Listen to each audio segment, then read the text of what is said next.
everybody. How's it going? We are here today to talk about a 30-day writing challenge, specifically a daily writing challenge. So let me first say that I'm sorry I haven't gone live. I've missed a couple of weeks. It's been a while.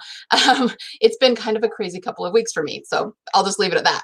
But I really want to talk about learning to write daily, because this is something that a lot of my students struggle with, and I know that we all want to be more prolific authors than we currently are. So we're going to talk about trying to get into the habit of a daily writing session. I know that there are some of you out there who are probably thinking that you're pantsers and that the way that you write, you can't do it daily. I totally get that. I'm going to take that out of my ear because it's distracting me. But please don't turn me off. Just listen to what I have to say, because I promise you that there will be something in here that will help you out a little bit. Okay. So before we get to that, let's take care of a little bit of housekeeping here. Remember to join my Prolific Author group. It is a free group on Facebook, and you get lots of trainings and lots of cool people in there, lots of authors who are in the trenches working just like the rest of us. It is called the Prolific Author group if you just want to search it on Facebook, but here is the URL right here on the screen. If you haven't yet, make sure and grab my Ultimate Villainy Checklist. It is a free resource for you, and it just gives you a list of traits and functions that a villain should have to make a good villain in your story. I am actually extending my $97 Power Hour coaching session. I was just doing this last month as a sale, but people are really, really liking it and asking me to extend it. So I'm going to extend it for new coaching clients only. Okay, so you can't get unlimited coaching hours from me at this price. But if you are a new client, if you've never worked with me before, it's a great place to start. What I generally do is help you map out your work in progress, what you're currently working on. And yeah, so give me an hour and I will get that mapped out for you. Okay, so I think that is all of our housekeeping items. So let's get back into this. All right, so I'm going to challenge you guys to write every day for the next 30 days. And as I said before, I know that that's really difficult for some people, and I completely understand. I really do. But let's talk about why you might want to try to do this. Do you want to be a faster and more prolific author? I think the answer is probably yes across the board. Some people may not like to go around saying that because they really genuinely don't believe that they can get any faster or more prolific than they are currently at, okay? But what if I told you that you can?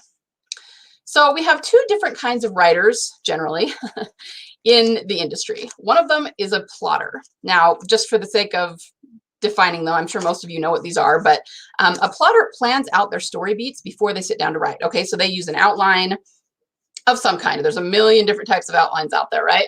But they plot out a lot of their story and their characters and their arcs and things like that before they sit down to write. That is basically what it is. Even among plotters, there's a million different ways to do it, and people, you know, what they plot and how much they plot is going to be unique to them, of course. But plotters are just people who plan before they sit down to write. Pantsing, of course, is the opposite. Pantsers always sit down to write without having planned anything. Or, you know, some people who consider themselves pantsers might have a very, very vague idea in their mind, or even a very, very brief outline. But for the most part, they do pants most of their stories, which just means that they discover it as they go and they don't do the planning beforehand. Okay, so here's the controversial thing that I'm going to talk about today. And you got to kind of picture Morpheus, right, when I say this. What if I told you that plotting and pantsing are exactly the same thing? They are, guys, okay? Let me explain that to you. In the process of writing, we all have to have a discovery phase when we figure out what our story is, and then we all have to sit down and write it, okay? Plotters and pantsers do these things separately. They do them differently from each other. Plotters always do the discovery first and then sit down to write, whereas pantsers sit down to write and let the discovery happen as their fingers are moving over the keys, right? But overall, in your brain, the psychology of it, they are the exact same thing. What I would submit to you is that plotters simply do their pantsing or their discovery or whatever you want to call it in the outlining phase. That's really the only thing that's different, that they do that in the outlining phase. Pantsers do the exact same thing, but they do it while they're actually writing, okay? So why am I telling you this? Because it's important to understand, first of all, that they're not two separate things. They're just two separate ways of doing the same thing, okay? And the reason that that's important to understand is that there are a lot of plotters out there who absolutely refuse to plan or outline anything. Now, what I want you to get away from, if you are somebody who doesn't like to outline, more power to you. I completely understand. You got to do whatever lights you up, right? So I'm not telling you you can't do that. But what I want you to get away from saying is that you can't learn to outline, because that is just categorically untrue, okay? Anybody, any human being can learn to do anything they want to do. It's just a matter of putting your mind to it. Now, if you don't want to because you prefer the longer method of pantsing, then hey, yeah, do that. Do whatever works for you in your writing. But I just want people to get away from thinking that they absolutely can't do it, because I'm telling you, you can. Is it easy? No, maybe not. It takes some work and it takes some training, but you can absolutely do it. So let's talk about New Year's resolutions for just a second. I always have to laugh at people about New Year's resolutions. I'm going to go somewhere with this. I'm just using it as an example. Let's talk about someone who decides they're going to become a runner next year, and their New Year's resolution is to start running.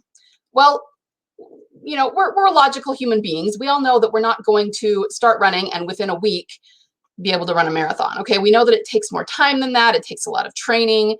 But for some reason, most people ditch their resolutions inside of 2 weeks, and it's because it's too hard and it's not yielding the results that they wanted to begin with, right? Now, I understand. I've been there a million times myself, but the thing is, even though we know logically that it's going to take longer than that, we still kind of expect massive results really, really quickly. And even if we're not expecting to be able to run a marathon, we just don't give ourselves, our bodies, the time to work up to things and get used to them. Okay, so for example, let's say somebody decides they're going to become a runner, and the first day they go out and run 2 miles. Well, if you've already been running, that's probably not too bad. But most people have not run in a long time, in months, if not years or ever. You know, they've been sitting on their couch. So the first time they run, it's really hard. Maybe they do it, but they're really sore afterward. Their body is not used to that. So they think that they'll be able to just suddenly start running and become a runner. But that's not what the point of a New Year's resolution is supposed to be. It is supposed to be that you take the next year of your life. It's something you're going to do over a year and slowly train your body to become a runner, right? But that's not what people do. In order to do that, they really need to start way smaller. They should start with walking, really, if they've been on their couch for a year and have not done anything, right? And then they should slowly work up to where they're walking for, say, an hour a day. And then, you know, at that point, maybe you can start to jog. But the problem is people, they just want faster results than that, because that is the way that we are taught to do things in our society, right? But that's not the way it works. If you want to keep your New Year's resolutions and become a runner, you have to go slower than that. You have to give yourself time. You have to be patient with yourself, right? It's the same thing with learning to write. It's the same thing with learning to do anything, okay? So I just want you to keep that in mind. The next example I'm going to use, for those of you who think you cannot do something because it's too hard and you've never done it before, I want you to think about a man named Roger Bannister. If you've never heard of him before, he broke the 4-minute mile. Oh, I didn't look up what year it was. I want to say it was like in the 50s or the 30s. Sorry, look that up, see what year it was. It was a long time ago. Before, he was the first person on record to have broken the first human being to have run a 4-minute mile. Now, it could be that there were people before then who did it, but it was just not recorded anywhere that was, you know, anyone in the known world was aware of. Before that, there were lots of people who tried to run the 4-minute mile, okay, but they could never get it like below 5 minutes, basically. And that's because they just didn't think it was possible. They didn't think that the human body was made to be able to do that. You know, cheetahs are one thing, but the human body, not so much. Then he did it. He broke the 4-minute mile. Since then, thousands of people have run a 4-minute mile. Why? Because they know it can be done. They know it's possible, right? And that changes your brain. That changes your thinking when you believe it's possible to do something, okay? Notice that I didn't say millions of people have run a 4-minute mile. And why not, if it's possible? Because it's hard, because it takes a lot of time and training, okay? It's not something you can just decide to do and do overnight. It doesn't work that way. It's the same thing with teaching yourself to write every day, okay? It's just something that I want you to understand. You will get there. And most people will not go through the process because they think it's too hard. But if your dream is to become a career author and you want to be very prolific, you need to learn how to write every single day. And I'm here to tell you that lots of people do it.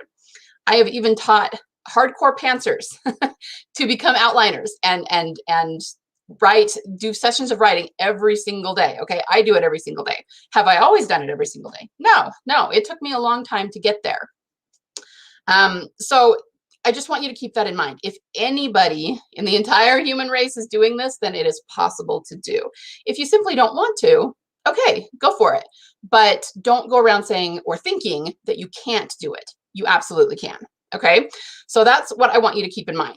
Now, the next little kind of caveat that I'm going to put out there is that writing daily, this is going to sound funny, writing daily doesn't necessarily mean writing daily. And what I mean by that is that I completely understand that some people, the way their schedule is, there are some days of the week they simply cannot write. They literally have an 18-hour day and it is just not happening that day, okay? I'm going to warn you, don't use that as an excuse, because 99% of people, even if you have busy days, can find 5 minutes, 20 minutes to write every day, okay? So I think most of the time that is used as an excuse because you don't want to write that day because you're so busy. And I get it. I'm not judging you for that. I'm just saying be careful that you don't lean on that as a crutch and a reason not to write, because most people can. But if you really, truly do have a schedule where you cannot write, of course, that's just the season of life you're in and it's just how things are. But the way that I define a daily writing habit is that you sit down and write every day that it is humanly possible to do, okay? You don't write once or twice a week. You don't sit down and write when, whatever the muse takes you. You sit down and write every single day because you want to be a serious career author, and this is what you do. Okay. Now, I do not write 7 days a week. I write 5 to 6 days a week. I usually take the weekends off, but I'm a little bit flexible with that, especially if I miss a day during the week, I'll try to make it up somewhere. And I also try on the days, if I know that I'm not going to be able to write a certain day, I'll try to double up on another day. So I make sure that I'm getting my, quote unquote, daily writing in, even if that's not 7 days a week. So just to give you an idea. Of course, everybody has to define this for themselves, but once again, it is doable. So the next question then is, how do we train our brains to write more, to write daily? Well, I'm going to tell you right now. I'm going to give you about 5 steps. The first thing you got to do is start small. I noticed I put on here 5 to 15 minutes a day or a few hundred words a day. Now, this is something you're going to have to figure out for you. If you're somebody who's already writing a whole lot more than that per session, then you may be able to do significantly more than that, and that's totally fine. Do whatever works for you. But if you're not someone who writes every day and you're trying to develop that habit, I would really, really strongly recommend that you start small. Because if you sit down to write and you write for an hour, and even if you do really well and get like 5,000 words done in that hour, if you've never done that before, you're going to burn yourself out. Okay, it's the same thing as sitting on the couch for a year and then trying to run 5 miles. Now, to some people who are career runners, 5 miles is nothing. They can do that in their sleep. But to someone who's not used to it, that's really hard. And you got to understand the way that your brain works. When you have a negative experience, you create pathways in your brain that say to you that's a negative experience. So honestly, willpower, I'm not going to say it's not a thing, but it's not what people think it is, okay? It's you created a negative experience because you were sore, because you were tired, because it was hard, because you had negative thoughts about it. And what that does is it signals in your brain that you don't want to do that again because that was a negative experience, right? So you just don't want to go there again. Okay, so you need to purposefully create a positive experience and positive thoughts around whatever it is you want to do repetitively, because that is the only way. That will do the opposite. It will create a signal or a pathway in your brain that goes, that was fun. I got a lot done. I was proud of myself. I want to do that again, right? So that's why you should start small, because if you start big and burn yourself out and it's super hard and you're just, gritting your teeth trying to get through it, you are not going to be able to go back and do that again. And it's not really a matter of willpower. It's that pathway you created in your brain. Okay, that's just the way that our minds work. So start really small. And if there's a super busy day, especially, you don't have to write the same amount every day. Maybe, excuse me, maybe one day you have an hour and you can write for an hour, but on that super busy day, you've really only got 15 minutes. Okay, write 15 minutes. That will still train your brain to do it every single day, and you'll get better at it. It will become easier. It will become second nature, but start small. The next thing I'm going to tell you to do is to make a plan and write it down. I know this is a little cliche, but it has been proven that if we write down a plan and read it and, decide to stick to it, we are much, much more likely to stick to it and to actually do it. So, we are all stubborn human beings. I've been there myself and go, nah, I don't need to write it down. I'll do it. But do we actually? 99% of the time we don't. Okay, so get a piece of paper or your phone. If you want to put it in your notes on an app, it doesn't matter. Whatever works for you, stick it on your mirror, stick it next to your computer. Create a plan for how much writing you're going to do this week. And I mean when, and either how long or how many words. Okay, so you might say, okay, Monday, I can get up and write first thing in the morning, and I've got an hour, I'll write then. But Tuesday, I have an early meeting, so I'm gonna have to do it at lunchtime on Tuesday. Wednesday, I really got nothing until the kids go to bed, so it's gonna have to be in the evening. That's fine. Just pick a time throughout the day and exactly how long it's going to be, and put that in your plan. Let's talk kind of a little aside for a minute about words versus time. I would really recommend that you make your goals in terms of words rather than time, because theoretically you can sit at your computer for an hour and stare at the keys and not get any writing done. So what most people do is writing sprints, which just means, whatever time you have, you sit down and you start typing and you just go. You're not allowed to stop. You're not allowed to edit. Just go. Okay, so I know in the beginning, if you only have 15 minutes, you may not know how many words you're going to get done. You might have to do it once, do a sprint to get an idea of how much writing you can get done in that time frame. But once you do, then you'll have a better idea. And of course, you can increase your speed, and there's lots of things you can do to kind of compete with yourself and get better and more prolific in the time you have, okay? But just all I'm trying to do is caution you against saying, I'm going to write for 15 minutes and then sit down and think and not get anything written, okay? That's the other reason that I'm all about pre-planning and doing some sort of outlines so you know what you're going to write when you sit down, because it is so easy to sit at your computer and actually not get anything done, okay? So just keep that in mind, but also know that you're going to have to try it a few times if you haven't before and figure out kind of what your speed is and what you can expect from yourself realistically, okay? All right, so make a plan, write it down. Keep your promises to yourself. I put this in caps because it's super important, right? I've seen this is true of everything, guys. It is so easy to say we're going to do something, and then it kind of goes back to those pathways in your brain again. If you don't do it, it's really easy not to do it again. Okay. And I've seen this, weight loss coaches use this, and business coaches use this, and, all kinds of things, psychiatrists, when it comes to, helping their patients. We need to write something down, and then we need to do it, because if we don't, we create a pathway in our brain of not doing it again. And not doing it again after that. And it becomes a habit that's really, really hard to break. Okay. But it's also hard. You have to do it a few times and keep your promises to yourself. By that, I just mean that you do what you say you're going to do. If you say you're going to write it this time on Monday, you sit down and you do it. So look, we're not going to be standing still on this. We're going to be going one of two directions. We're either going to keep our promise, which means it's going to get easier and easier and easier each time we do it, and we're going to become great at it, or we're not going to keep our promise, and it's going to become harder and harder and harder and harder, and the habit's going to be not writing rather than writing. Okay, so keeping your promises to yourself is a big one.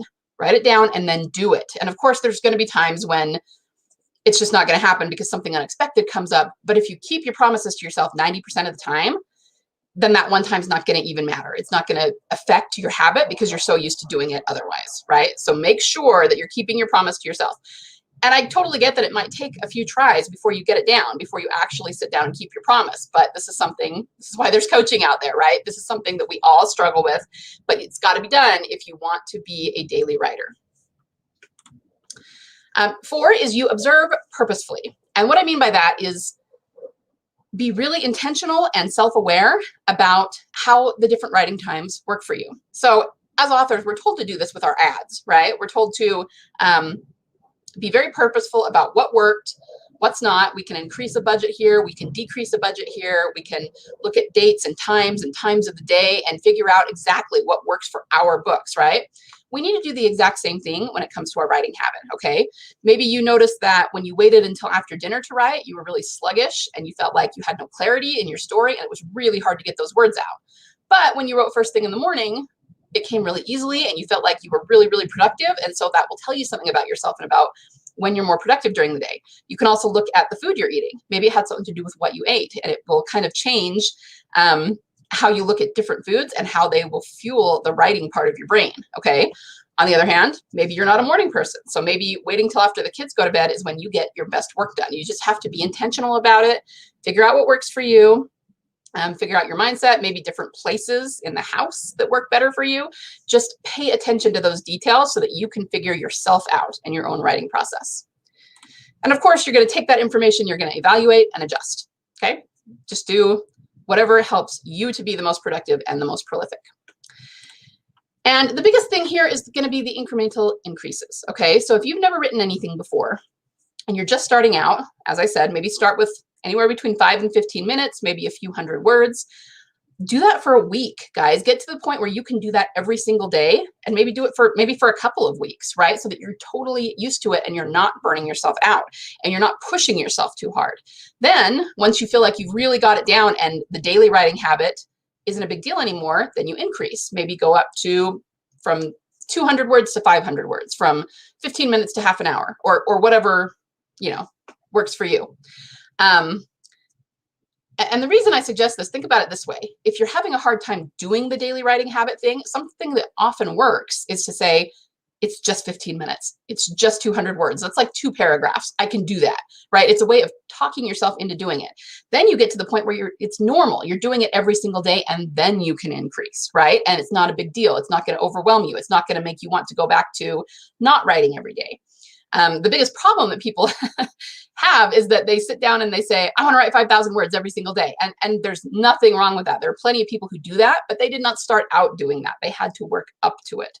And if you're constantly overdoing it and burning yourself out and causing kind of, mental burnout, there's not really a better word for it, you're never going to get to the point where you can write 5,000 words a day because of a break before you can do it again. So that's what I'm telling you.